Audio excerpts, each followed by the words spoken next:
मला 1 तास आहे तर मी त्या ट्रेडमिलवर 5 किलोमीटर चालेल ना त्यावेळात. पण तशी व्यवस्थाच नाही तुमच्याकडे. मग ही व्यवस्था जोपर्यंत बदलत नाही तोपर्यंत हे जसं लहान मुलांचं म्हटलं मी, मोठ्यांचा तोच प्रश्न आहे.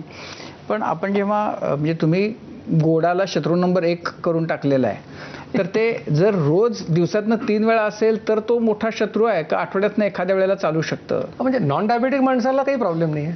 त्यांनी गोड खायचं तर जेवणाच्या सुरुवातीला खावं. जेव्हा मी नट्स खायला सांगितले त्यावेळेला त्यांनी फ्रुट्स पण आपल्याकडे तर आता अशी पद्धत आहे की ते पाश्चात्य आपण घेतलं की जेवण झाल्यावर आपण स्वीट डिश असते आपली. बरोबर. नाही, आपल्याकडे आलेले अनेक प्रश्न पाश्चात्यांकडून आलेले आहेत. म्हणजे मुळामध्ये आपल्याकडे चहा जेव्हा नव्हता तेव्हा लोक 2दा जेवत होते. म्हणजे ब्रिटिशांनी मी असं ऐकलं की 250-300 वर्षापूर्वी चहा आणून फुकट वाटला चौकात चौकात. आणि त्यांना भारतीय मनोवृत्ती माहिती होती की हे फुकट दिलं तर विष पण खातील. मग लोकांनी 2-2 कप आपल्या पूर्वजांनी पिला असेल तेव्हा फुकट म्हणून. आज आम्ही 600 रुपये किलो तोच चहा घेतोय. तर चहा नव्हता तर बिस्किट नव्हती, खारी नव्हती, टोस्ट नव्हते, काहीच नव्हते. आता या सगळ्या गोष्टी त्याच्यामुळे जसं जसं पाश्चात्य प्रभाव. आता डेझर्ट जे आहे आपल्याकडे स्वीट डिश म्हणजे मेन कोर्स असायचा ना.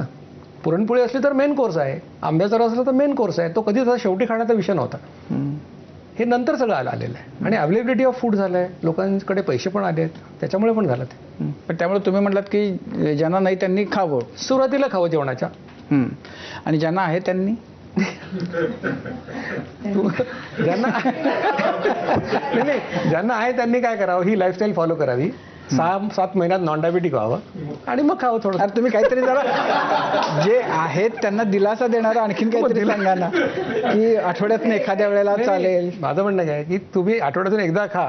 शेवटी स्वीट क्रेविंग जे आहे हे सगळं तुमच्या मनातली गोष्ट. म्हणजे तुझा विचार करता म्हणून आहे ते. जेव्हा स्टेक्स इन्व्हॉल्ड असतात जास्त, जेव्हा माझ्याकडे आता माझ्या जंगली महाराज रोड सेंटरला समजा कोणी आला आणि त्याचा HbA1c 13 आहे आणि वय आहे 28 वर्ष, त्यावेळेला तो माणूस असा असतो आणि तो अगदी त्याला स्वीट क्रेविंग असतं, सगळं काय काय असतं. त्यावेळेला तो म्हणतो की डॉक्टर काही पण सांगा मी करायला तयार. तेव्हा त्याच्या डोक्यात गोड बीडचा काही विचार येत नाही.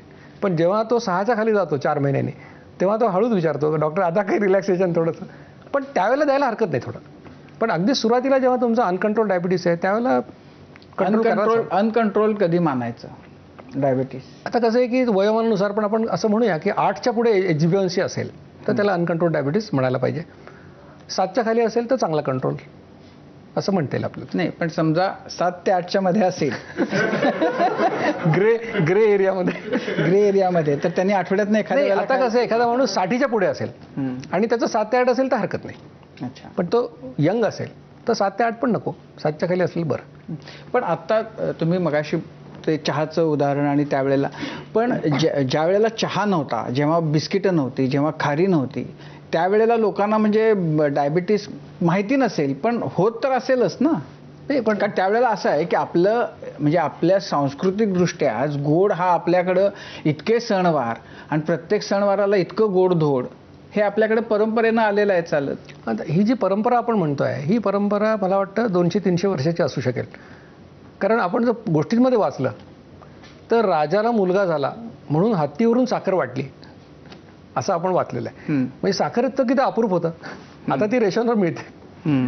म्हणजे हा जो फरक पडलाय, म्हणजे आपण लहान असताना सुद्धा मला आठवतं की करंजी केव्हा खायला मिळायची? दिवाळीतच मिळायची. आज करंजी तुम्हाला रोज मिळू शकते. तर म्हणून आपण ते म्हणतो की सणवार जरी असले त्या सणवारामध्ये कुठले पदार्थ व्हायचे, कधी त्याच्यामध्ये सुधारस असेल, कधी केळीचं शिकरण असेल, कधी बासुंदी असेल. हे पदार्थ आणि सणवार म्हटलं महिन्यातून किंवा श्रावण महिन्यात थोडे जास्त सण असते, परंतु ते मेन कोर्सच असायचे. आणि त्याच्यामुळे हे जे प्रॉब्लेम आता आपल्याला दिसतात हे रोजच्या रोजच गोष्टी आहेत अवेलेबल.